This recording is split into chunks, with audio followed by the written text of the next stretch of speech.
All right, welcome to the program. My name is Anthony Momodi. Welcome to today's edition of the program, The Desk on Global Television. Today is the 17th day of May 2024, and digital innovation can help tackle the world's most pressing challenges from fighting climate change to eliminating hunger and poverty. Digital technologies can help achieve 70% of the targets under the United Nations Sustainable Development Goals. Now more than ever, building a sustainable future demands innovative thinking and action in the digital world. What Telecommunications and Information Society Day 2024 offers the chance to explore how digital innovation can help connect everyone and unlock a sustainable prosperity for all. It's been said that with 2.6 billion people still unconnected, glaring digital gaps hinder innovation across much of the world. And many countries lacking key policies, investment, and digital skills are struggling to keep up in today's fast-changing digital landscape.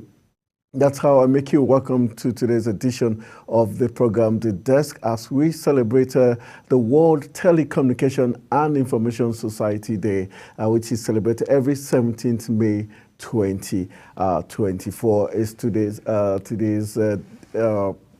theme is talking about World Telecommunication and Information Society Day, meant to celebrate the digital innovation that can help tackle the world's most pressing challenges.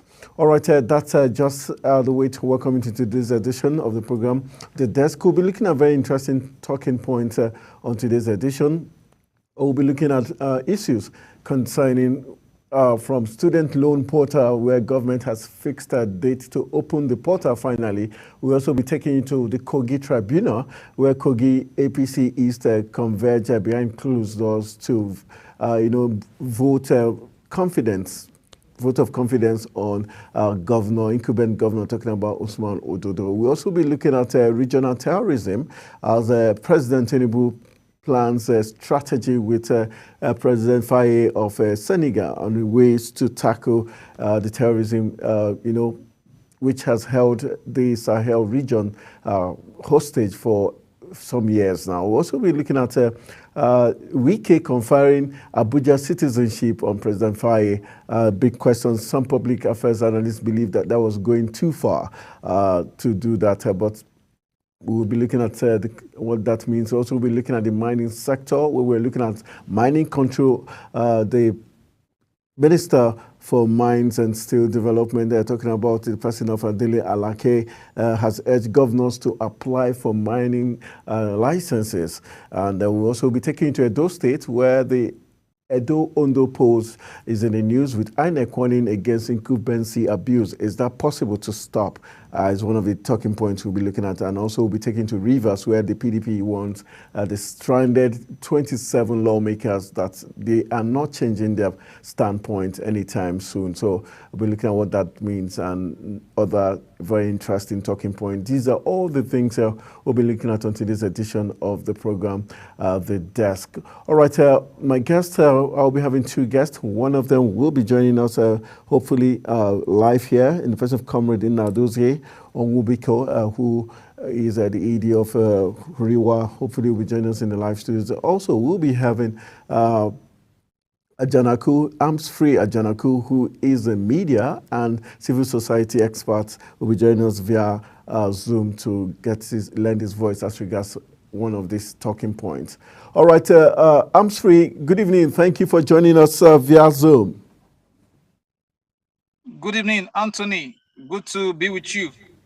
All right, thank you very much. And while we are waiting for Comrade Nadozie Onwubiko to join us in the live studios, let's kickstart our discourse from the African continent, where recently President Bola Tinubu on Thursday played host to President Bassirou Diomaye Faye of Senegal during their brief and interactive session at the presidential villa.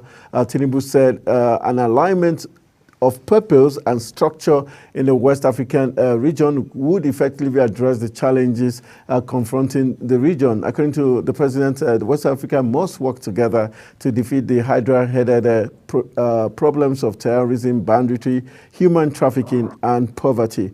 Do you think Mr. President's probably putting too much burden on Faye, who is just assuming office, who doesn't have that wealth of experience to deal with such issues? Do you think the president is probably dragging the Senegalese president into too much to handle for now? No, I don't think so. I don't think so. I think the clarion call for leadership in West Africa and the entire African continent to rise up to the current challenges affecting the sub-region is not in any way a way of putting a pressure on the new president of Senegal. As a matter of fact, Senegal has done West Africa a lot of good in terms of how they have restated their faith in the democratic project, in the project of democracy. Because with that election in Senegal that produced President Faye, the people of Senegal demonstrated the power of the people and the expectations of the ordinary citizens. So it is a clear message to the whole of West Africa that democracy can work if we allow citizen participation, if the power holders allow for citizens to have a voice in the political process, they can get democracy to thrive. I think another important point, which maybe President Tinubu did not make explicit, is the fact that democracy has to deliver on effective governance. Democracy has to respond to the yearnings and aspirations of the people on the ground. Because part of the challenge we are seeing in the sub-region, part of the challenge we are seeing in West Africa is that people are losing faith in democracy.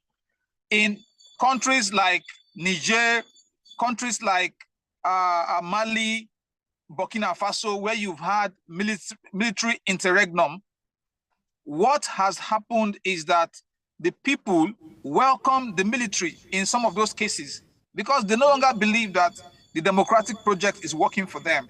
So I think that clarion call that President Tinubu made is very much in order to remind his Senegalese counterpart, a very young leader, that there is a lot of work to do in the sub-region. There's a lot of work to do in tackling poverty. There's a lot of work to do in tackling terrorism. There's a lot of work to do in ensuring that democracy makes meaning to the ordinary people on the ground. So democracy should no longer just be an abstract concept that benefits only a few political elites. It has to translate into social good for the people on the ground. I think that's a key message. I think another very important dimension of what Tinubu talked about is the need for cooperation. The need for cooperation within the sub-region to ensure that democracy works. And part of that discussion is the question of sub-regional security. You can remember that there has been this whole debate.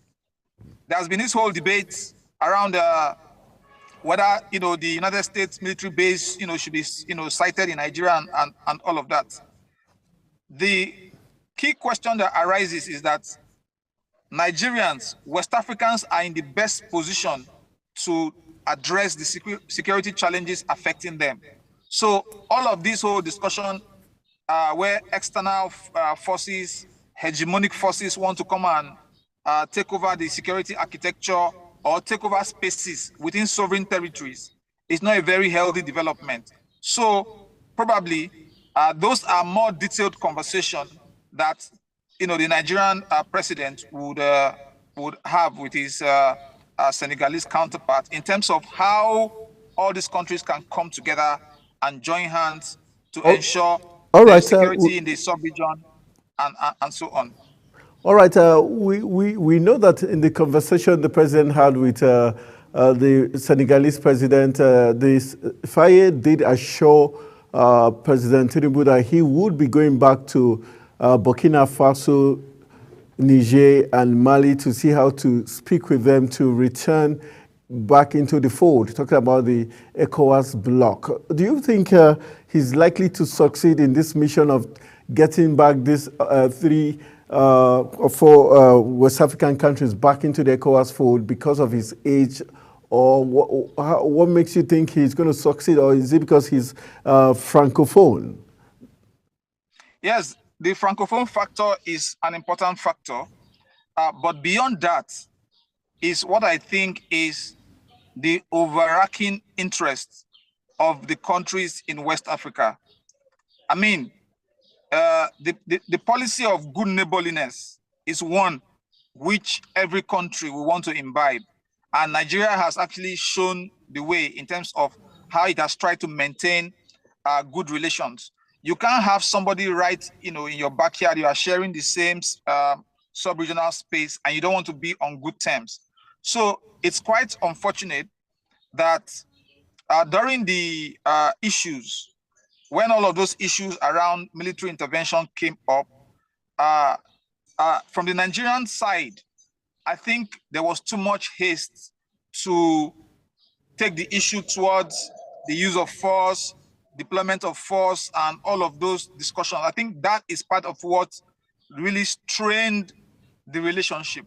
But with the right framework for dialogue, with the right framework for understanding and cooperation, I think it is very possible for all of the countries that have said they want to, they want to be out of ECOWAS to all come back. But beyond that, I think ECOWAS itself needs to address the fundamental issue which many analysts have raised. That is the dichotomy ECOWAS has created between what they call military coup and constitutional coups. You can see, for example, what is happening in Togo, wherein the Togolese president has decided to change the architecture of political process in that country from presidential to parliamentary, and in the process he's going to now elongate his tenure. In a sense, that is a constitutional coup. The same thing happened in Ivory Coast, where President Alassane Ouattara actually changed the constitution to run for a third term. So that issue of double standard is there. So you are very harsh with some people who want to do military coup, but you in a sense condone people who are engaged in constitutional coup or civilian coups. So that's whole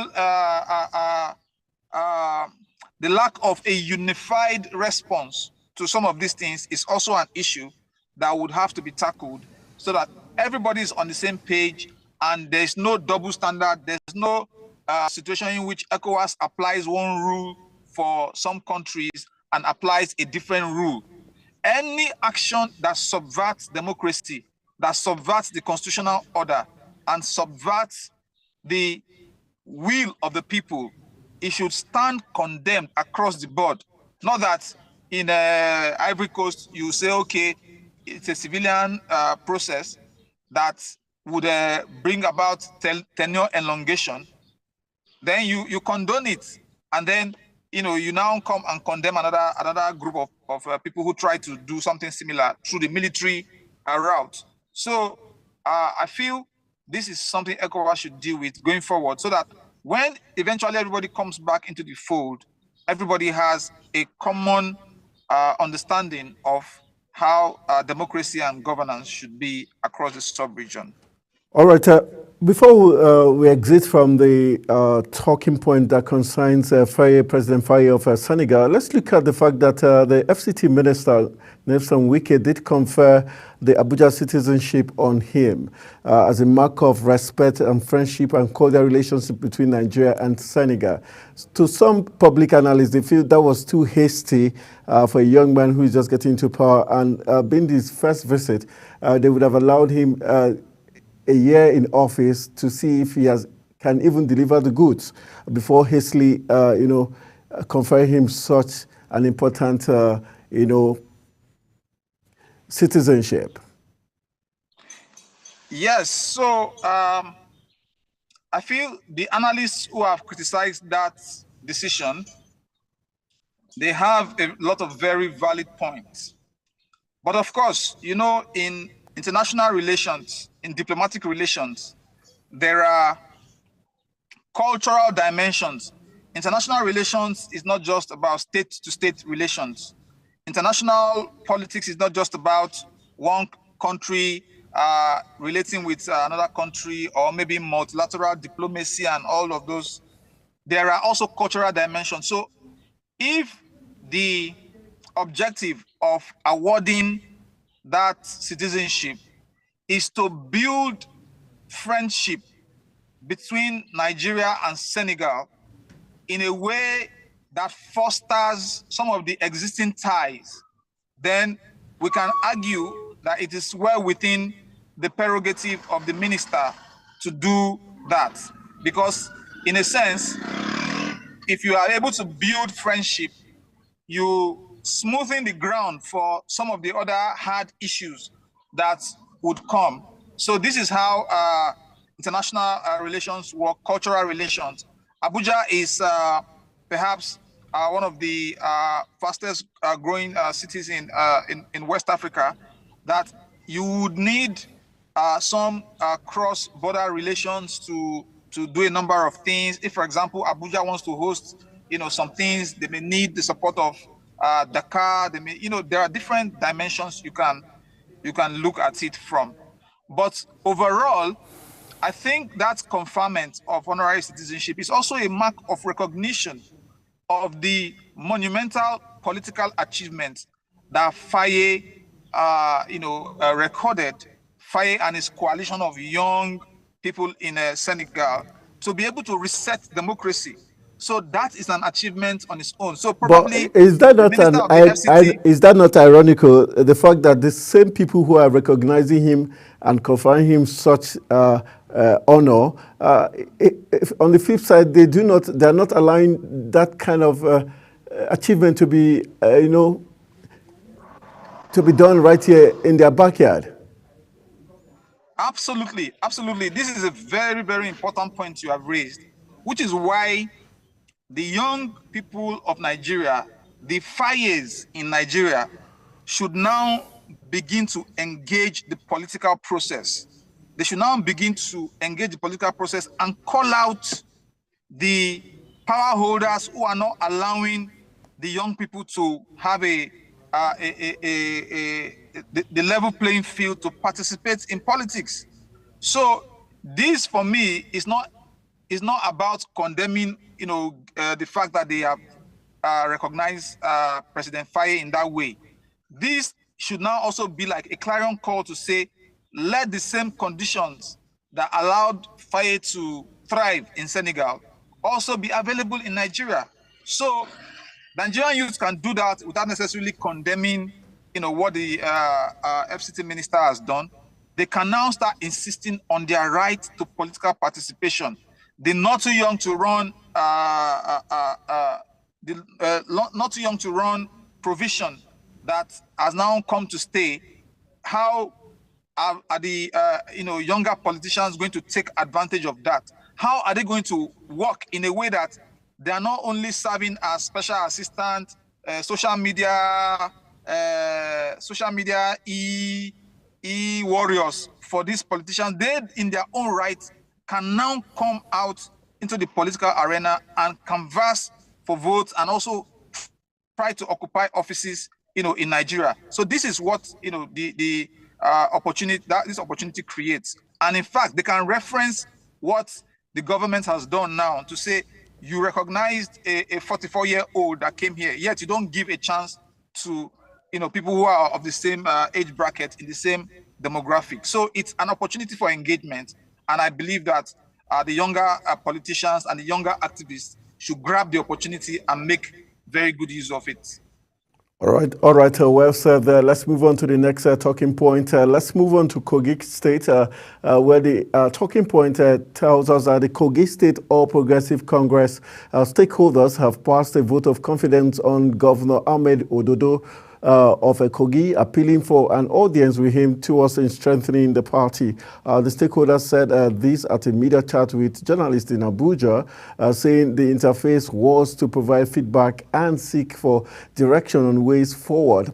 The permanent secretary, let's just look at this issue of the APC ISTEC stakeholders passing a vote of confidence on Usman Ododo as the governor. Do you think they're being sincere, or this meeting and this passing of vote of confidence is just a way to win their way into the governor's good books and probably seek other favors? Because can we truly say the governor, as it is, has scored high marks with his intervention by stopping them, the EFCC from, having access to the ex-governor, Yaya Bello, and the fact that he also appointed someone who is under investigation as the chief of staff to the present government? Thank you very much for these very important posers. First of all, let me say that we must interrogate on what basis has the vote of confidence been passed by the APC stakeholders.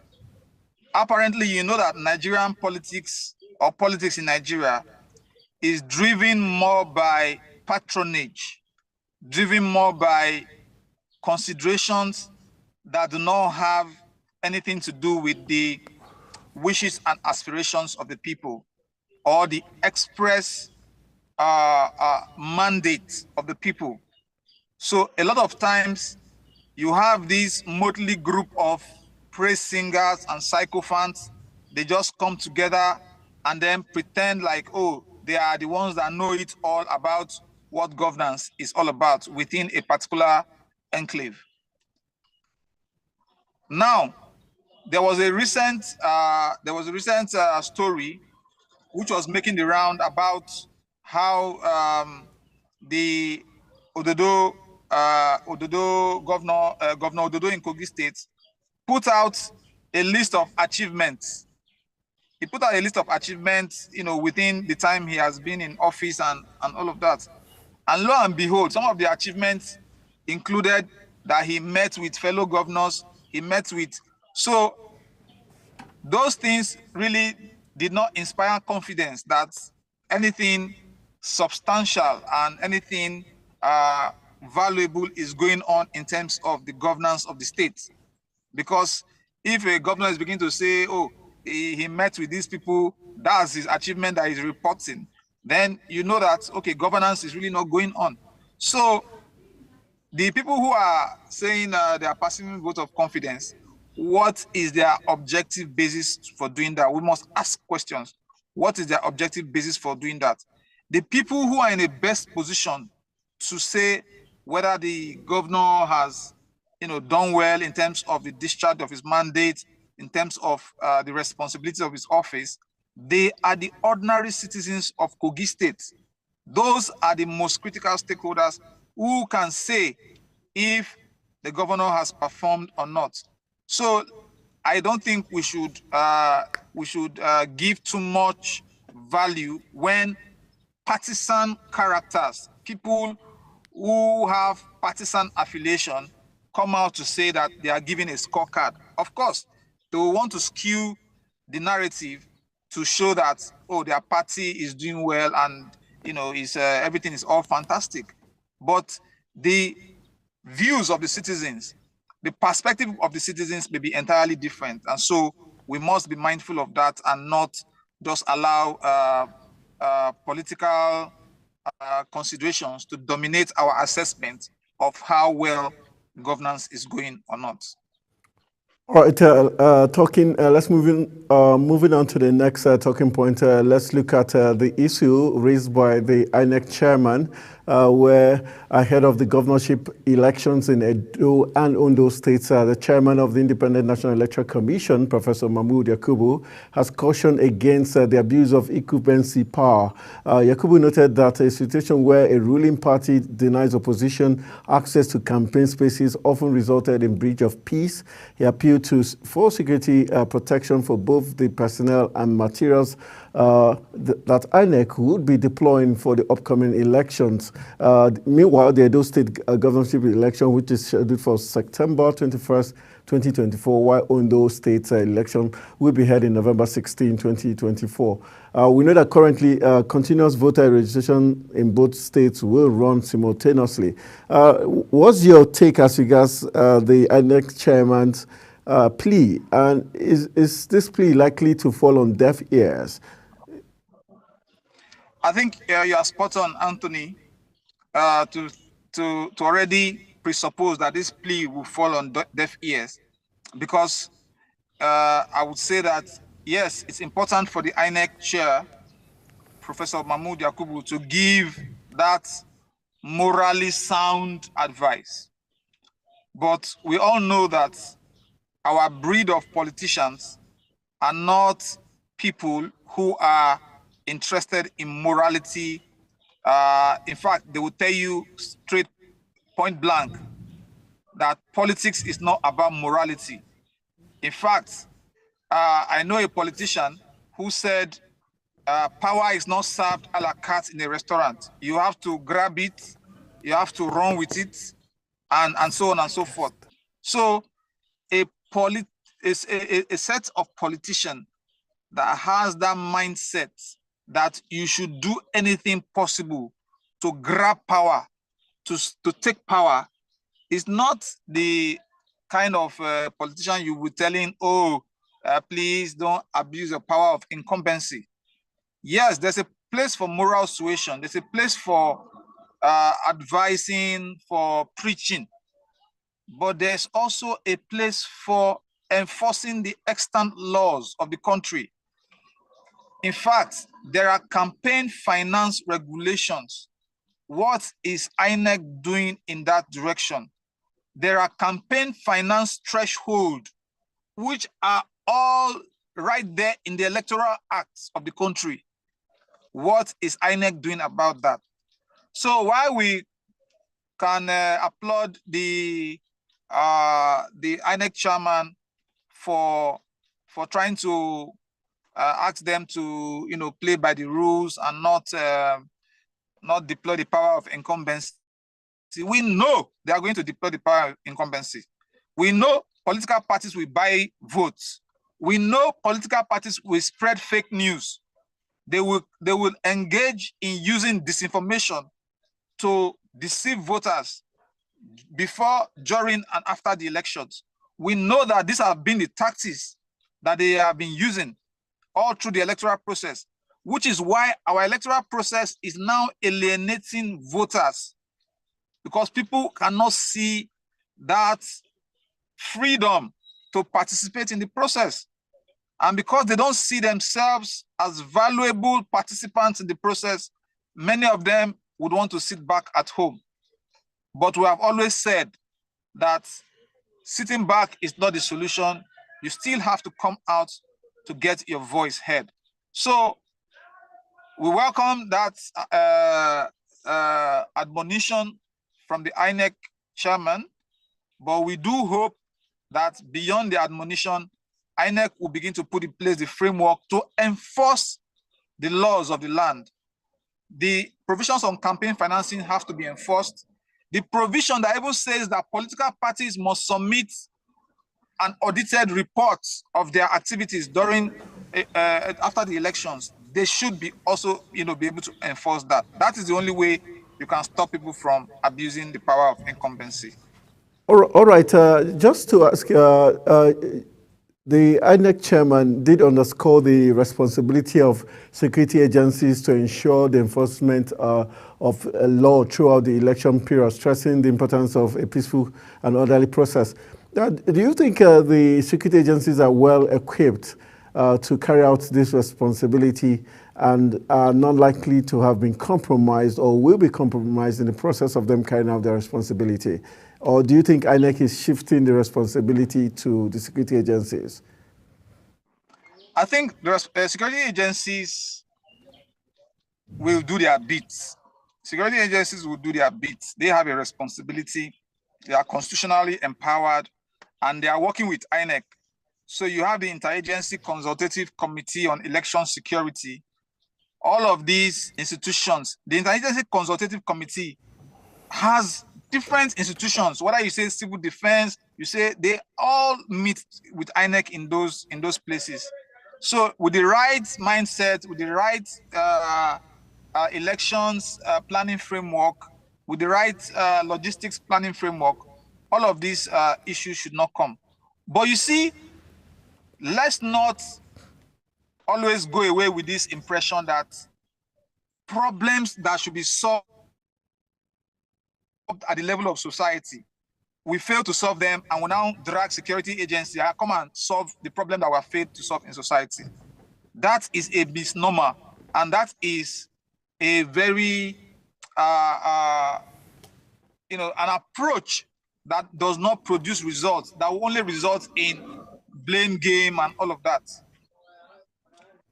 Now, security agencies are not the ones responsible for some of the very nasty statements that politicians make on the campaign trail.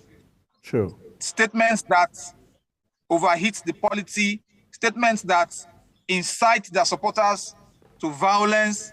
I mentioned to you how the politicians now will already be preparing young people on social media to spread disinformation, misinformation, how they will try and demonize their opponents, create an atmosphere that is fertile for conflict. That is not the problem of the security agencies.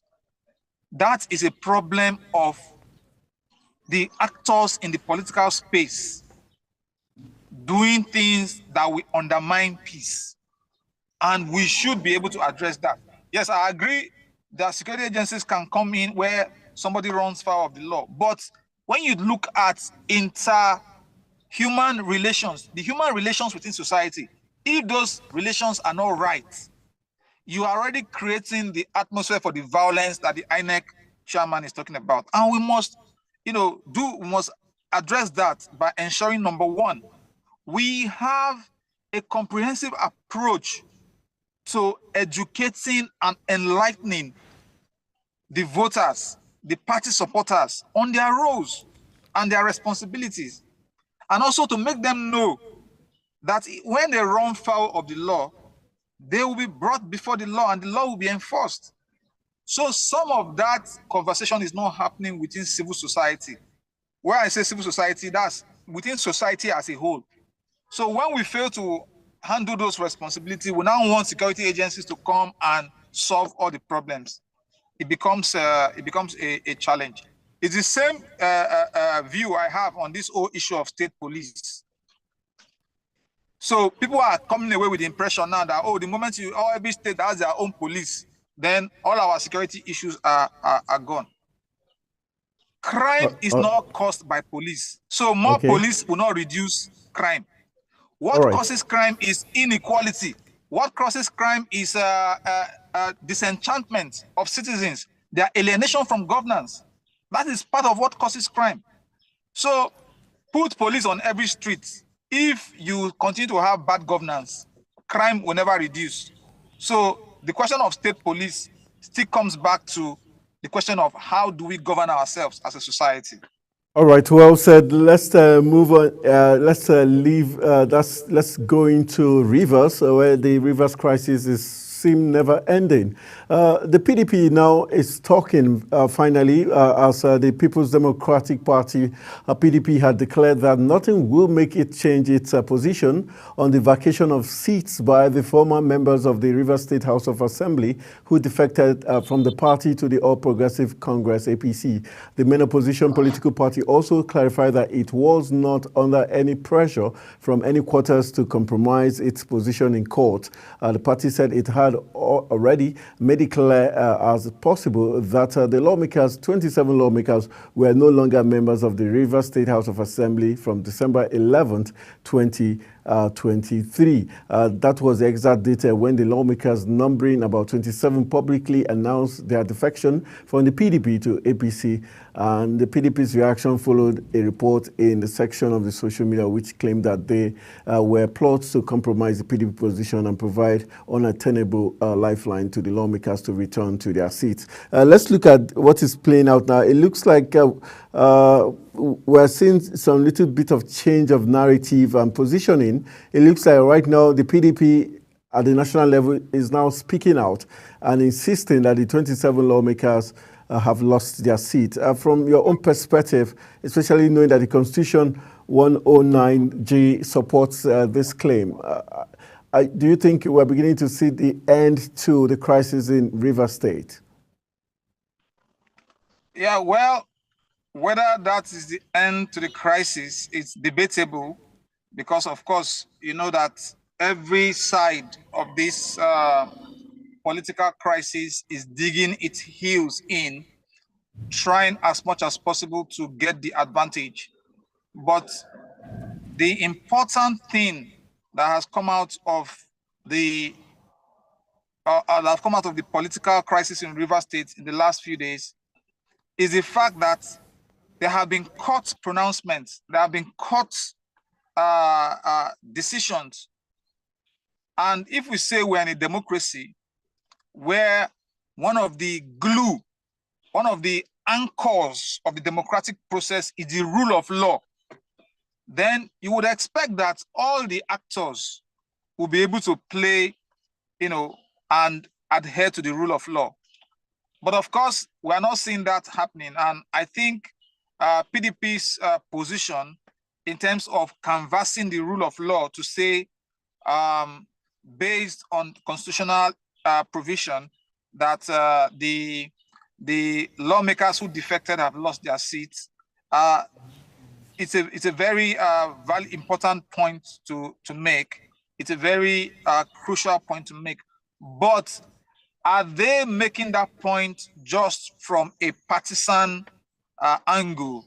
Are they making that point just to score cheap political points, or they are making that point in terms of how they want governance to continue, how they want governance to return? Because I say this, I make this point, knowing that the governor, for example, has started implementing projects. He has started, he just inaugurated a road project, I think yesterday, in a Rivers State, and people are saying, "Oh, more."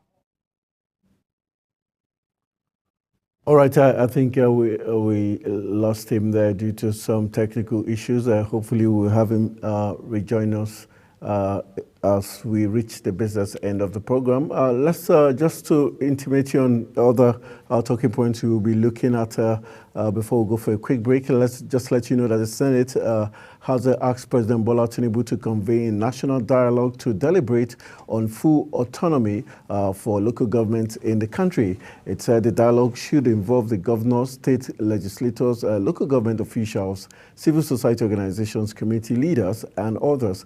The resolution was sequel to the motion sponsored by Kawu Somaila, the NNPP Kano South representative during the plenary. Mr. Somaila, while presenting the motion, lamented the neglect of the local government systems in many parts of the country.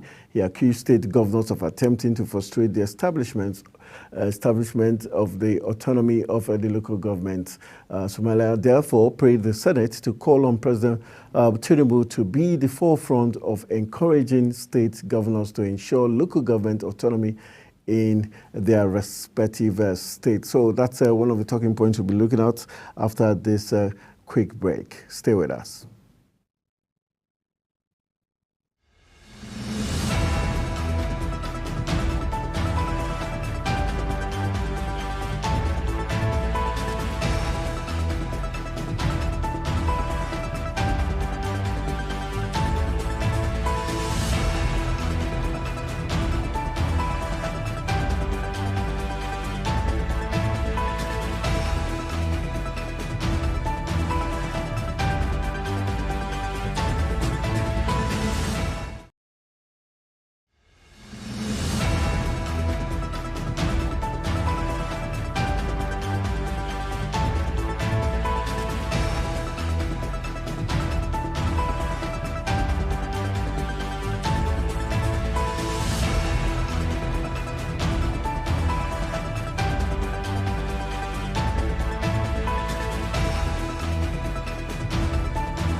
All right, welcome back from that break. That's how we're going to call it a wrap on today's edition of the program, The Desk. We've looked at some very excellent issues making the round from the visit of the president of Senegal, talking about Faye and the conferment of Abuja citizenship by the FCT Minister Nelson Wike, and other very interesting talking points like the politics in Kogi State, where some PC East Kogi critical stakeholders did pass a vote of confidence on Governor Usman Ododo and other national issues of discourse. I want to say thank you to my guest who joined us via Zoom in the person of Arms-Free Ajanaku, doing the yeoman's job of analysis for all those different talking points.